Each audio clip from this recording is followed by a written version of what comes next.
Assalamualaikum warahmatullahi wabarakatuh. Halo anak-anak, bertemu lagi bersama dengan Ibu Putri. Pada pertemuan kali ini, Ibu akan menyampaikan materi pembelajaran untuk kelas 5, tema 1, subtema 3, pembelajaran 5. Namun, sebelum kita memulai pelajaran, mari kita berdoa menurut agama dan kepercayaan kita masing-masing. Berdoa dimulai.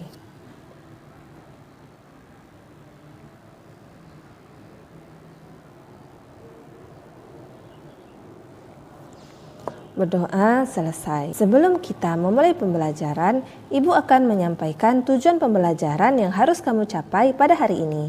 Tujuan pembelajaran yang pertama yaitu, dengan mengamati gambar, siswa dapat mengetahui manfaat organ gerak manusia. 2. Siswa dapat menentukan ide pokok dari masing-masing paragraf secara tepat.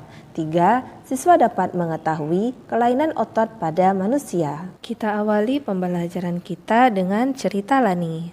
Lani dan ayahnya masih berada di tempat produksi gerabah. Ada satu yang menarik perhatian Lani. Lani pun mencoba mencari tahu. "Kak, bentuk gerabahnya unik sekali. Gerabah ini berbeda dari yang lainnya," ujar Lani penasaran. "Oh iya Dik, gerabah ini sengaja dibuat berbeda dengan bentuk yang tidak biasa," jawab Kak Soleh, pengrajin gerabah. "Kalau tidak salah bentuknya mirip piala. Di atasnya ada yang berbentuk bola," tebak Lani. "Benar sekali Dik. Memang ini adalah piala yang akan diberikan kepada juara pertama turnamen bola voli tingkat kecamatan," kata Kak Soleh. "Tapi kenapa harus dari gerabah Kak?" tanya Lani. "Ya, karena gerabah telah menjadi ciri khas dan identitas kecamatan ini. Lebih dari 60% masyarakat bermata pencaharian di bidang gerabah, mulai dari pekerja, pedagang, sampai pengusahanya," jawab Kak Soleh. "Oh, begitu. Bagus sekali, Kak," puji Lani. "Oh iya, apakah Kakak juga bisa bermain bola voli?" tanya Lani. "Kebetulan kakak adalah kapten tim bola voli kecamatan. Oleh karena itu, kakak juga menjadi panitia turnamen bola voli kali ini," jawab Kak Soleh. "Wah, hebat sekali," kagum Lani. "Berarti kakak selalu menyiapkan kondisi tubuh jika sewaktu-waktu harus ikut bermain bola voli?" tanya Lani. "Iya Lani, kakak tetap rajin berolahraga untuk menjaga kelenturan otot-otot seluruh anggota badan agar tidak mengalami cedera pada saat kakak bermain bola voli." Selanjutnya, ayo mengamati macam-macam kelainan, gangguan atau penyakit otot manusia.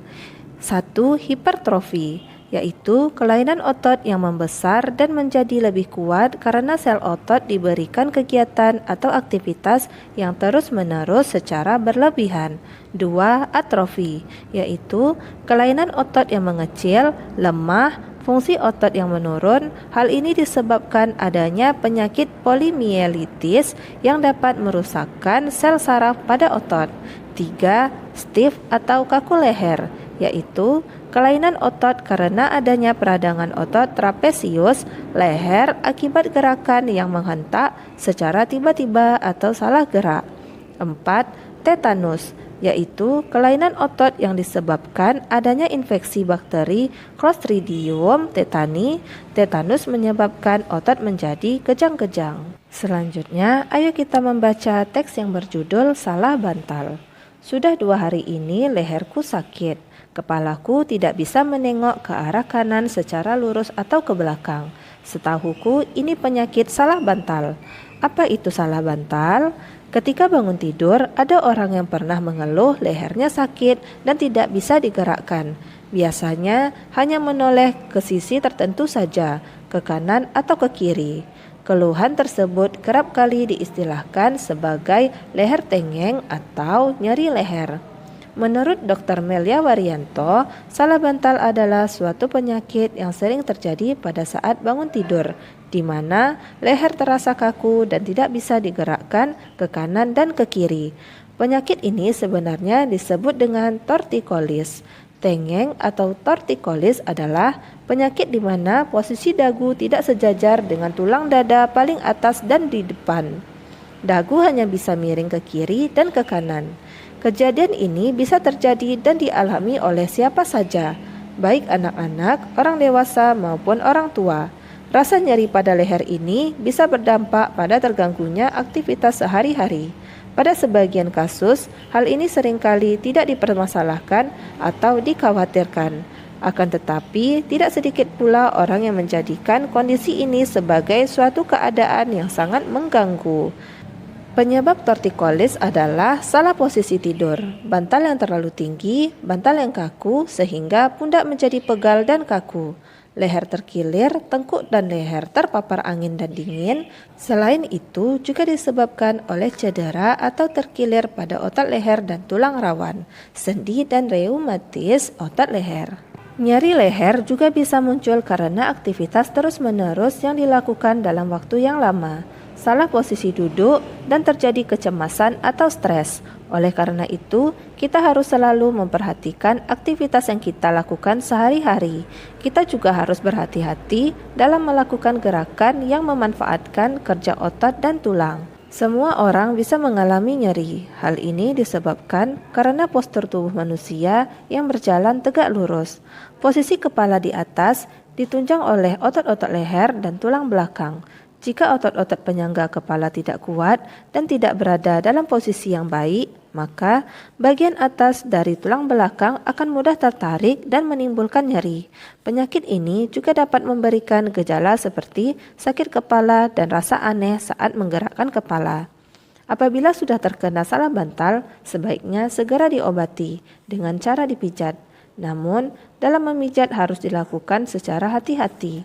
Jangan sampai justru menimbulkan masalah lain, seperti salah urat. Pengobatan ini harus segera dilakukan agar tidak mengganggu aktivitas sehari-hari. Selain dengan memijat, sakit nyeri pada otot leher dan otot-otot pada bagian tubuh lainnya dapat diobati dengan menggunakan obat-obatan khusus untuk otot. Banyak macam dan jenis obat untuk sakit otot. Ada obat alami dan ada pula obat kimia. Kita pun juga dapat melakukan perawatan sendiri di rumah, misalnya dengan mengompres, menempelkan koyo hangat, dan mandi air hangat. Bagaimana cara terhindar dari penyakit salah bantal? Caranya sebagai berikut. 1. Posisi tidur harus nyaman. 2. Jangan menggunakan bantal yang terlalu tinggi dan keras. 3. Jangan tidur dengan memakai kipas angin yang langsung menghadap tubuh. 4. Pada saat tidur, sebaiknya tidak satu posisi saja, bisa miring atau terlentang. 5. Tidur jangan di atas kasur yang keras. Setelah kamu membaca teks yang berjudul Salah Bantal, berdasarkan bacaan tersebut, temukanlah ide pokok pada masing-masing paragraf secara tepat. Untuk ide pokok pada paragraf pertama yaitu, sudah 2 hari ini leherku sakit.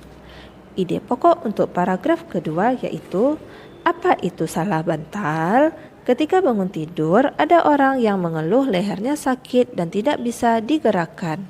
Ide pokok pada paragraf ketiga yaitu, menurut Dr. Melia Waryanto, salah bantal adalah suatu penyakit yang sering terjadi pada saat bangun tidur di mana leher terasa kaku dan tidak bisa digerakkan ke kanan dan ke kiri. Ide pokok pada paragraf keempat yaitu, kejadian ini bisa terjadi dan dialami oleh siapa saja baik anak-anak, orang dewasa maupun orang tua.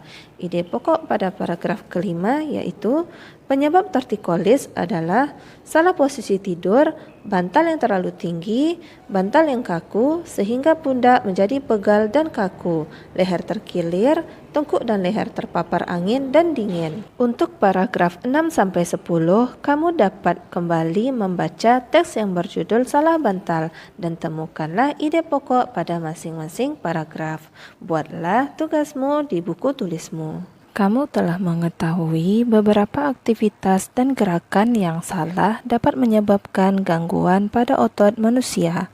Sekarang, coba pilihlah satu aktivitas atau gerakan yang dapat menyebabkan terjadinya gangguan pada otot manusia. Pilihlah aktivitas atau gerakan yang terjadi sehari-hari yang kamu atau orang-orang sekitarmu alami. Kemudian, susunlah menjadi sebuah cerita dan sajikan ke dalam bentuk komik. Masih ingat apa itu komik? Agar dapat membuat komik dengan baik, selain kamu harus mengetahui arti komik seperti yang sudah kamu pelajari sebelumnya, kamu juga harus tahu ciri-ciri komik yang baik. Ciri-ciri komik: 1. Hadir untuk menyampaikan cerita. Pesan dan informasi disampaikan dengan menggunakan teks dan gambar. 2. Proporsional. Keberadaan gambar dan teks yang berimbang membuat pembaca komik seakan-akan terlibat dan berperan langsung ke dalam cerita. 3. Menggunakan bahasa percakapan. Bahasa yang digunakan adalah bahasa sehari-hari yang mudah untuk dipahami. 4. Biasanya bersifat kepahlawanan. Umumnya, isi cerita komik akan cenderung membuat pembaca mempunyai rasa atau sikap kepahlawanan. 5. Penggambaran watak secara sederhana. Penggambaran watak dalam komik dibuat secara sederhana agar pembaca mudah memahami isi cerita dan menangkap pesan yang akan disampaikan dalam cerita. 6. Menyediakan humor. Kata komik berasal dari komik yang berarti jenaka. Humor dalam komik disajikan secara lugas sehingga akan mudah dipahami pembaca, dan biasanya humor yang disajikan sering terjadi dan ada di masyarakat. Sekarang, buatlah komik yang menarik pada kolom berikut. Buatlah komik yang kamu pikirkan seperti komik-komik yang sudah pernah kamu baca sebelumnya. Demikianlah materi yang dapat Ibu sampaikan pada hari ini. Semoga apa yang telah Ibu sampaikan pada hari ini dapat bermanfaat untuk dirimu dan menambah ilmu pengetahuanmu. Jika dalam Ibu menyampaikan materi ada tutur kata Ibu yang kurang berkenan, Ibu mohon maaf. Akhir kata, wassalamualaikum warahmatullahi wabarakatuh.